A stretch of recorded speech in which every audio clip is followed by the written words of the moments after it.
जितना ज्यादा सुनेंगे उतना ज्यादा फायदे में रहेंगे। और अमरेंद्र भैया से हम जानना चाहेंगे कि जब जैसे हमारे यहाँ पर बहुत सारे अलग अलग क्षेत्रों के कवि आते हैं, जैसे गढ़वाली में एक भाई साहब आए थे, एक दिन गुजराती कवि आए थे, ऐसे क्षेत्रीय तमाम क्षेत्रीय भाषाओं के कवि आते हैं।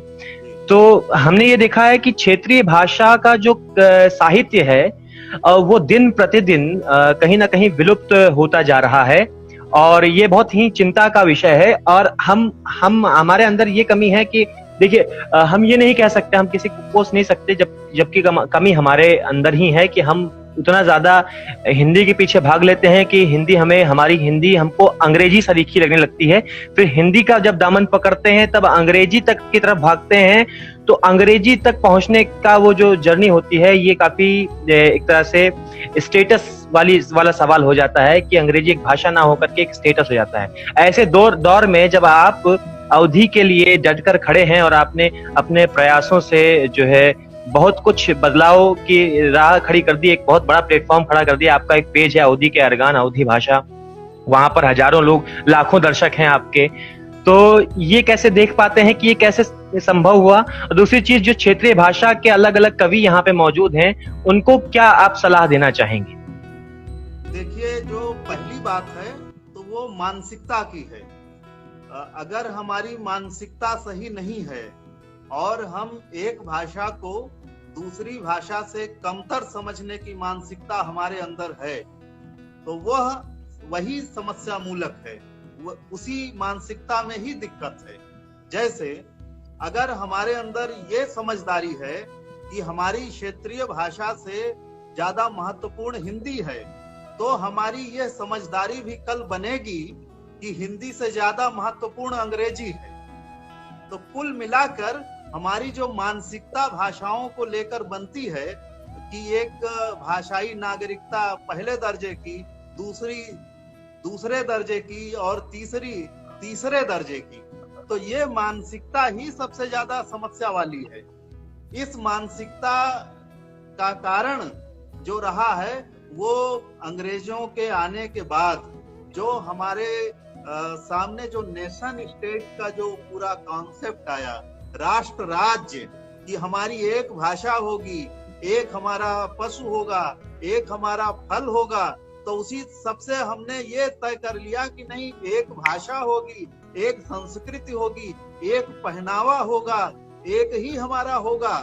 तो जो एकवादी विचारधारा आई, हमारे यहाँ तो बहुदेववाद है, बहुत देवताओं में चाहे जिसको पूजिए, तो इसने एक हायरार्की बना दी, श्रेणीबद्धता बना दी भाषाओं के बीच में। तो जब हायरार्कियल होकर जब हम सोचते हैं तो दिक्कत यह होती है कि हम एक भाषा को दूसरी भाषा से कम समझते हैं और उस भाषा के साथ न्याय नहीं करते और उसका मूल्य नहीं समझ पाते। आंचलिक भाषाएं या क्षेत्रीय भाषाएं या देसी भाषाएं, उनका अपना मूल्य है, वह मूल्य हिंदी का नहीं है। हिंदी हमारी संपर्क भाषा है, लेकिन हमें लोकगीत, कजरी, चैती, सोहर हिंदी में नहीं मिलते, हमें वो अपनी भाषाओं में मिलते हैं। इसलिए हमें जरूरी है कि हर भाषा का अपना महत्व समझें। आज हम आपसे बात कर रहे हैं या यहाँ जुड़े बहुत लोगों से बात कर रहे हैं, यह इसलिए संभव है क्योंकि हिंदी का एक संपर्क भाषा का आधार है। तो हर भाषा की अपनी एक जो है उपयोगिता है, हर भाषा का अपना महत्व है और हर भाषा का अपना जिसे कहते हैं तुक है, हर भाषा का लॉजिक है। तो हमें यह समझना चाहिए और भाषाओं के बीच में ऊंचा नीचा, छोटा बड़ा, कम श्रेष्ठ या ज्यादा श्रेष्ठ, ये भावना नहीं रखनी चाहिए। और ये मानसिकता का मामला है। अगर ये मानसिकता निकल गई तो क्षेत्रीय भाषा का, हिंदी का, अंग्रेजी का, दुनिया की किसी भी भाषा के साथ आपका रवैया समस्या मूलक नहीं होगा, तकलीफ देह नहीं होगा और आप ज्यादा अपने साथ और भाषाओं के साथ न्याय कर सकेंगे। ये मेरा कहना है। यहाँ पर लक्ष्मी भट्ट जी लिखती हैं, भाषा नहीं एक बोली है। तो मैं थोड़ा भ्रम आपका दूर कर दूं और अमरेंद्र दद्दा से भी इस विषय में राय लूंगा। पर मैं आपको बता दूं, ये उस तरह का कथन हो गया कि जो शास्त्रीय परंपरा है, संस्कृत परंपरा है, वही भाषा से क्या मतलब है आपका? भाषा जैसे आपके भावों का प्रवाह होता है कि आप भावों के आपके मन में पहले भाव आते हैं, भाषा पहले नहीं आती है। और आपके जिंदगी में भाषा पहले आती है, व्याकरण पहले नहीं आता है। ये जो अंतर है, जैसे समझिए कि जब क्लासिकल थिएटर हुआ, संस्कृत में थिएटर लिखा जाता था, साथ में प्राकृत भाषाएं थी जिनमें जो है लोकगीत होता था, लोक गायन होता था। और बाद में मेडिवियल टाइम के बाद में, भारत में मध्यकालीन युग के बाद में, यहाँ पर बहुत सारे फोक जो है कलाओं का उद्भव और विकास हुआ, जिनमें उन शास्त्रीयता का पुट था, पर वो ज्यादा से ज्यादा लोगों तक संपर्क करती थी, क्योंकि भाषा, जैसे कि हमारे देश की विशेषता है कि विविधता बहुत ज्यादा है यहाँ पर, तो लोगों तक उनकी बोली में संपर्क साधने का काम लोक कलाओं और लोक भाषाओं ने किया। तो सबसे अहम योगदान हर लोक भाषा का है। आप ये कह करके पिंड नहीं छुड़ा सकते कि भाषा नहीं ये बोली है, वो बोली नहीं ये भाषा है। ये भी इसका भी अपना इतिहास है। इसको शास्त्रीय परंपरा, क्योंकि ये शास्त्रीय परंपरा नहीं बना, ये अनिवार्य नहीं बना, इसलिए इसे हमने बोली की कैटेगरी में डाल दिया, उसे हमने भाषा की कैटेगरी में डाल दिया। तो ये एक तरह की रूढ़िवादिता है, इससे बाहर निकलना चाहिए। मेरा ओपिनियन है लक्ष्मी जी के जो है कथन पर। बाकी अमरेंद्र दादा क्या कहना चाहेंगे इस विषय में, हम उनके भी राय ले लेते हैं। देखिए, ये कहना कि अवधी या भोजपुरी या मैथिली या कोई दूसरी भाषाएं वे भाषाएं नहीं हैं बल्कि हिंदी की बोलियां हैं, ये बात बताई जाती है। और जैसा मैंने शुरू में कहा कि नेशन स्टेट के लिए हमारे दिमाग में रहता है कि एक भाषा होनी चाहिए, तो ये बात उस नेशन स्टेट की जरूरत को पूरा करने वाली मानसिकता से मिल जाती, इसलिए लोग ऐसा कहते हैं। जबकि भाषा का जो निर्धारण होता है, भाषा जो तय करते हैं कि ये भाषा है या ये भाषा नहीं है, वह तय करने का आधार दूसरा है, ग्रामर है। ग्रामर के आधार पर तय होता है कि ये भाषा इस भाषा से अलग है। और ग्रामर के आधार पर अवधी और हिंदी में वैसा ही अंतर है जैसे दो भाषाओं के बीच में अंतर होता है। इसलिए ये कहना कि ये बोली है, ये ठीक नहीं है। और बोली कहने में भी आपकी वही जो शुरू में मैंने कहा कि भाषा को लेकर के दूसरी श्रेणी बनाने की, हायरार्की बनाने की मानसिकता है, इसके तहत आप जो है अवधी को या दूसरी भाषाओं को बोली कहते हैं। एक भाषा जिसके पास साहित्य है, एक साहित्य से भी पहले जिसका अपना ग्रामर है, यानी कि वाक्य में क्रियाओं के और शब्दों के जो है व्यवहार होता है एक वाक्य में, उसे व्याकरण कहते हैं। और जिससे एक सार्थकता आती है, सार्थक मतलब निकलता है, उसे व्याकरण कहते हैं। अगर उसके आधार पर एक भाषा दूसरी भाषा से अलग है तो वो बोली नहीं है। और हिंदी के सबसे बड़े जो व्याकरण लेखक रहे हैं उनका नाम है किशोरी दास बाजपेयी। उन्होंने एक ग्रंथ लिखा है हिंदी शब्दानुशासन। व्याकरण का एक शब्द है, व्याकरण का को कहते हैं शब्दानुशासन भी कहते हैं, शब्द का अनुशासन वही व्याकरण है। तो उन्होंने किताब लिखी हिंदी शब्दानुशासन। उस किताब में उन्होंने ये बताया कि हिंदी पहले तो उन्होंने ये मान के चले कि सब बोलियां हैं, लेकिन जब दूसरा संस्करण किया और उसके पहले भाषा विज्ञान पर उन्होंने काम किया और उसके बाद बताया कि नहीं, ये मेरी मान्यता पहले गलत थी। सच तो ये है कि अगर इन आधार पर अगर हम अवधी या मैथिली को या राजस्थानी को हिंदी की बोली कहते हैं, तब हमें बंगला, उड़िया, असमिया, गुजराती को भी हिंदी की बोली कहना चाहिए। तो उन्होंने साबित कर दिया है ये तर्क देते कि ये सब हिंदी की बोलियां नहीं हैं, ये सब अपनी स्वतंत्र भाषाएं हैं, इनकी अपनी क्रियाएं हैं। वर्ब बहुत महत्वपूर्ण होती है, वाक्य वह तय करती है कि भाषा कैसे। शब्द तो आप बदल लेते हैं, लेकिन वर्ब जो है व्याकरण के हिसाब से बदलता है। यह सबसे ज्यादा महत्वपूर्ण बात है। तो यह समझदारी लोगों की थोड़ी बदलनी चाहिए कि ये बोली है और ये भाषा है। हिंदी भी तो खड़ी बोली है, सबसे पहले वो खड़ी बोली का व्याकरण है हिंदी का। और जो हिंदी का व्याकरण है वही व्याकरण उर्दू का है। तो एक व्याकरण पर दो भाषाओं को आप, दो शैली, भाषा नहीं दो शैली, एक व्याकरण पर दो शैली चलती है, उसे तो आप भाषा कहते हैं, और यहाँ अलग अलग व्याकरणों पर अलग अलग भाषाओं को आप बोली कहते हैं। तो ये हमारी समझदारी बहुत उल्टी हो गई है, इसको सही करने की जरूरत है, मैं ये कह रहा हूँ। जी, लक्ष्मी भट्ट जी का ही दूसरा प्रश्न है, इन सब का विस्तृत रूप हिंदी है या कि हिंदी इन सब में है, इन सब से है? ये बात, हिंदी दरअसल संपर्क भाषा है। हम जो है, जैसा कि मैंने शुरू में कहा कि एक दूसरी भाषा से हमें बातचीत करनी है तो हमको एक भाषा चाहिए। तो हिंदी दिल्ली का केंद्र रहने के कारण हिंदी को मौका मिला संपर्क भाषा बनने का, क्योंकि वो दिल्ली जहाँ की पावर थी, जहाँ सत्ता थी, वहाँ की भाषा थी। तो राजनीतिक कारणों से वो धीरे धीरे फैलती गई और शहरों में फैली। गांवों में आज भी जाइए, हिंदी बोलिए तो आपको कहेंगे अंग्रेजी बूकत होगा, अंग्रेजी बूक रहे हैं क्या, अंग्रेजी झाड़ रहे हैं क्या। तो हिंदी के विकसित होने के कारण अलग हैं। हम ये नहीं कहते गलत है, किसी भाषा से कोई बैर नहीं होना चाहिए। हिंदी भी हमें प्रिय है और हमारी जो देसी भाषाएं हैं वो भी मुझे प्रिय है, लेकिन हिंदी संपर्क भाषा है और हमारी मातृभाषा अवधी है।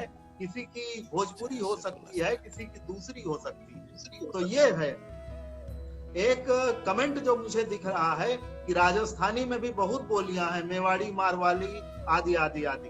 तो वो बोलियां कही जा सकती हैं क्योंकि उनके बीच में क्रियाओं का उतना बदलाव नहीं होता जो एक भाषा का बदलाव होता है। बोली और भाषा का अंतर जो भाषा शास्त्री एडवर्ड सपीर हैं उनके हिसाब से मैं बता रहा हूं कि एक क्षेत्र में एक भाषा के ऐसे बदलाव जो एक दूसरे को समझने में बाधा नहीं पैदा करते, बोली कहलाते हैं। तो इस आधार पर अवधि के 2-3 बदलाव मिलेंगे, 4 बदलाव मिलेंगे, लेकिन वो एक दूसरे को समझने में वैसी ही बाधा नहीं पैदा करते जैसी मैथिली समझने में बाधा पैदा होगी, जैसी गुजराती समझने में बाधा पैदा होगी। इसलिए भाषाएं तो अलग हो जाती हैं लेकिन बोलियां वही रहती हैं। तो बोलियां राजस्थानी की हो सकती हैं, अवधी की हो सकती हैं, लेकिन राजस्थानी, अवधी, मैथिली ये सब भाषाएं। जी, मैं जो प्रश्न पूछने जा रहा था उसका उत्तर आपने आखिरी के जो है अपने कथन में दे ही दिया कि मैं यही कहने जा रहा था कि जैसे अवधी है तो अवधी बाराबंकी की अलग होती है, लखनऊ की और अयोध्या की अलग होती है। अयोध्या में जाकर के का करत बा आने लगता है, तो फिर बनारस की अलग अलग होती है। तो ये विविधताएं जो होती हैं अवधी में, वो बोलियां कही जा सकती हैं, अवधी की बोली, अलग अलग प्रकार की बोली। पर अवधी इटसेल्फ इज अ लैंग्वेज, अवधी खुद एक भाषा है। बिल्कुल बिल्कुल। तो मेरे ख्याल से बहुत सारे यहाँ पे संशय लोगों के दूर हो गए होंगे और इतना कुछ हमें सीखने का सौभाग्य मिल रहा है। और मैं निरंतर यहाँ पे भी रहता हूँ तो थिएटर के माध्यम से जब मैं आस पड़ोस में अपने देखता हूँ तो मैं क्यों अपनी लैंग्वेज पर इतना गर्व करता हूँ। हर एक लैंग्वेज पे गर्व होना चाहिए। मैं गुजरात में हूँ तो गुजराती यहाँ पे लोग जो है, जो सुन रहे हैं इस समय, उनसे भी उनके अंदर मैं देखता हूँ कि अपनी भाषा को लेकर के एक लगाव है, एक ठहराव है। वो कितनी भी अच्छी हिंदी बोल लेंगे पर वो आमतौर पर अगर कोई हिंदी भाषी नहीं है तो वो गुजराती का ही प्रयोग करते हैं। और अगर गुजरात में किसी क्षेत्र और किसी विशेष क्षेत्र से है, महसाणा से है तो महसाणी, काठियावाड़ से है तो काठियावाड़ी, कच्छ से है तो कच्ची, बहुत सारी अलग अलग लैंग्वेज वो इस्तेमाल करते हैं बातों में जो है, और बहुत आत्मीयता से बोलते हैं। ऐसे अलग अलग रीजन है। जब आप जितना साउथ में जाएंगे वो लोग भाषा को लेकर के उतना ही ज्यादा जुड़े हुए हैं, लगाव है उनका, और जो भाषा से जुड़े हैं वो ज्यादा प्रगतिशील हैं। इस तरह से अगर देखा जाए तो आप साउथ में देखें तो they are much more prosperous than us from north belt. तो ये बहुत अच्छा है कि हम अपनी भाषा, अपने मूल से जुड़े, क्योंकि अगर अपने मूल को हम जो है जड़ से अगर पेड़ उखड़ गया तो पेड़ ढहने में बहुत ज्यादा वक्त नहीं लगता है। और अवधि पे मैं क्यों प्राउड करता हूं, क्योंकि मैं खुद अवध क्षेत्र का बच्चा हूं और आप का छोटा भाई। तो अब हम चाहते हैं, और आपसे मुझे हिंदी में बोलना पड़ रहा है क्योंकि हम लोग एक ही जगह से हैं और जब भी फोन पर बात करते हैं हमारी बात लंबी होती है तो वो अवधि में होती है। पर यहाँ हमें और भी जो है भारत के अलग अलग क्षेत्रों से लोग जुड़े हुए हैं कोई गुजरात से देख रहा है, कोई राजस्थान से, कोई उत्तराखंड से, कोई मुंबई से, महाराष्ट्र से, इसलिए हमें हिंदी में बोलना पड़ रहा है। पर अब मैं जो आपसे दरख्वास्त करने जा रहा हूँ वो अवधि में होगी। तो हम ये कहे चाहित है कि जौन आपके लगे कौनो जो है बढ़िया आधुनिक कविता होए आपके संग्राम ऐसे रफीक शादानी के कि बंशीधर शुक्ल के, कि जौन आप सुनावा चाहो यहाँ, तो आज अवधि की महफिल जम जाए और लोगन का जो अभी तक नाए सुने हैं, आधुनिक कविता से परिचित नाए भय हैं, कि मतलब इनके अलावा तुलसीदास और कबीरदास के अलावा उनका आप कुछ खास लेके आवा जाए यहाँ प्लेटफॉर्म पर और सुनाया जाए तो बहुत आभारी रही हम और हमारे दर्शक आपके। ठीक है, तो कवि लोगन के कुछ कविता सुनाए दिया जी यही ना? जी जी जी बिल्कुल। अच्छा ठीक है, तो हम रफीक सादानी जो अवधि के एक बड़ा कवि हैं और मंच पर आधुनिक कविता के सबसे ज्यादा सुना जाए वाले कवि हैं। तो उनके एक कविता आप लोगन का सुनाई था जिंदगी, जेका अवधि में कही है जिंदगी और हिंदी और उर्दू में कही है जिंदगी, नुक्ता लगा जिंदगी जिंदगी हाँ जिंदगी। तो हम तो जिंदगी कहा तो जिंदगी सुना जाए कि कबहू ठंडी तो कबहू गरम जिंदगी, कबहू ठंडी तो कबहू गरम जिंदगी, एक गंजेड़ी के जैसे चिलम जिंदगी। हाँ हाँ हाँ, कबहू ठंडी तो कबहू गरम जिंदगी, एक गंजेड़ी के जैसे चिलम जिंदगी, का कही कैसी पावा है हम जिंदगी, बिन सियाही के जैसे कलम जिंदगी। हाँ हाँ हाँ, का कही कैसी पावा है हम जिंदगी, बिन सियाही के जैसे कलम जिंदगी, और दिल के चक्कर में अस छीछा लेदर भई, दिल के चक्कर में अस छीछा लेदर भई, हाय सत्यम शिवम सुंदरम जिंदगी। आय हाय हाय हाय हाय हाय हाय। सत्यम और शिवम सुंदरम जिंदगी, हम ही मानन कि अब दुख से फुर्सत मिली, हम ही मानन कि अब दुख से फुर्सत मिली, तो घड़ी हंस के भय बेधर्म जिंदगी, कबहू ठंडी तो कबहू गरम जिंदगी, एक गंजेड़ी के जैसे चिलम जिंदगी। तो ये रही उनके कविता। और काफी हमरे समझ से जितना हम जानित है, जितना मैं जानता हूँ कि वो एक फकीर अल्हड़ फक्कड़ टाइप के रफीक शादानी, उनका व्यक्तित्व काफी बेबाक और कबीर सरीखी प्रवृत्ति के, बहुत ज्यादा पढ़े लिखे नहीं थे पर फिर भी उन्होंने काफी अच्छा सृजन किया है। तो उनका एक लखनऊ जब वो आए थे और लखनऊ से वापस गए थे तो उन्होंने कुछ कहा था, वो लिखा था, वो सुनना चाहेंगे। लखनऊ के बारे में जो उन्होंने कहा कि लखनऊ में दरअसल है क्या कि एक आदिल लखनवी एक कवि हैं, अगर हमें सही आ रहा है तो उन्होंने कहा कि नफासत लखनऊ में जा पता चल गई कि अभी कुछ लोग हैं जो चीनी धो के पीते हैं।